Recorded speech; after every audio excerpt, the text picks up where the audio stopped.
Hello and welcome to the Grand Line Review, your source for everything One Piece. Today for the Devil Fruit Encyclopedia, we are going to be setting out to explore the unbridled mammalian glory that is the Zozo no Mi.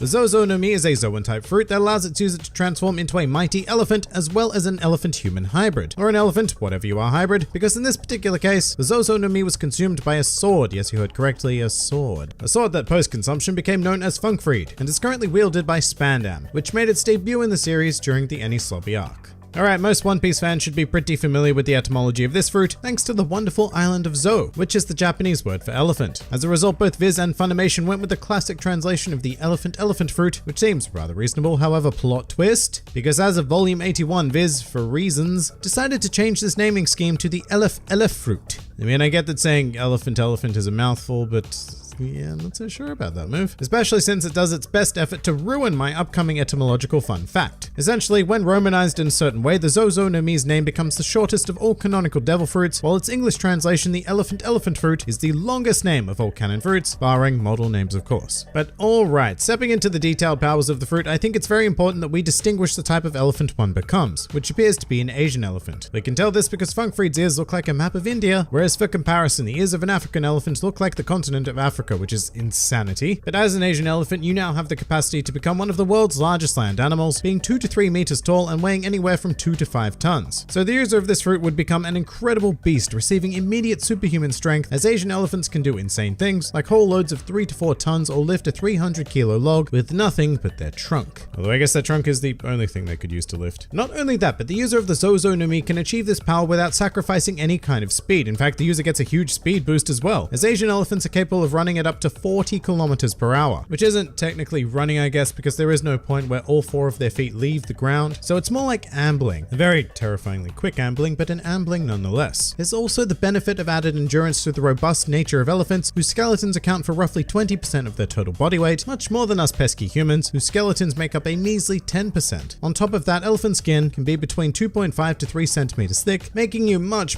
harder to injure in certain places, but it should also be noted that there are more vulnerable spots, like behind the ears where the skin is paper thin. And sadly, that isn't the only potential detriment to you adopting your new lifestyle as an elephant. In terms of mobility, while your speed is pretty fantastic, you lose a lot of versatility because of the fact that elephants can't actually jump. And yes, I guess you may still retain some ability to jump in your elephant-human hybrid form, but I imagine that would still become quite an endeavor to execute, as would most general movement really. Although the biggest issue I can see occurring has to do with the dietary requirements of becoming an elephant human. Specifically the fact that an adult elephant can eat somewhere around 135 kilograms or 300 pounds of food per day, which takes somewhere between 12 to 18 hours. And because they're herbivores, that's going to add up to a hell of a lot of salads for the user of this fruit. Speaking of the user, let's briefly examine the curious case of Funkfried. Now, I love Funkfried, even if he can't decide what color he wants to be, but it is a bit underwhelming to see a Zoan with such wildly powerful potential to be imbued into a sword wielded by an amateur bondage fetishist. I mean, the basic idea behind all of the attacks performed by the duo is that Spandam swings his sword and an elephant pops out and does something maybe. I mean, look, the idea of having an elephant swung at me isn't particularly appealing, but then again, I'm not hugely worried about being hit by someone of Spandam's caliber. In fact, just as with the Inu no Mi model Dachshund, Funkfried's finest use of the fruit is that it creates a life. What was once an inanimate sword is now a living, breathing elephant, which is definitely pretty cool. Another cool thought to examine is the potential awakening of the Zozo no Mi, because as the largest land creatures on the planet, I imagine we'd be seeing some pretty supersized results. The thing about awakening though, is that it's more of an invocation of the raw instinct of the creature in question, and elephants are generally pretty chill. Like apart from sloths, koalas, and stoners, elephants may be the most chilled creatures in the entire animal kingdom, which in theory would make its awakening much easier for the user to control. And when you think of it like that, the Zozo no Mi becomes a fairly appealing fruit because that incredible secondary boost in strength and durability would come at a much more affordable price. Some other miscellaneous things to consider when becoming an elephant human. Due to the fact that an elephant's tusks never stop growing, people around you will likely be able to tell your true age much more readily. Interestingly enough, elephants primarily communicate through touch, smell, and taste. So after consuming this fruit, you may find yourself relying a lot less on, the minor senses, such as sight and hearing. And finally, if you were to become an Asian elephant in the real world, you may or may not actually be put on the endangered species list. To conclude, the Zozo no Mi is a bit of a mixed bag. On the one hand, it does offer its user an incredible boost in strength, speed, and durability, and I mean a really incredible boost, much more so than most Zoan class fruits we've examined thus far, but it comes at a hefty cost of losing some general mobility, and the whole needing to eat for 12 to 18 hours a day is probably one of the biggest detriments we've ever encountered in the Encyclopedia thus far. As a result, I don't think it's a fantastic fruit. But if you were to find a way around those caveats, then yeah, you should be able to get quite a bit out of this fruit. But other than infiltrating a zoo and pretending to be an elephant, I'm not 100% convinced that you will though.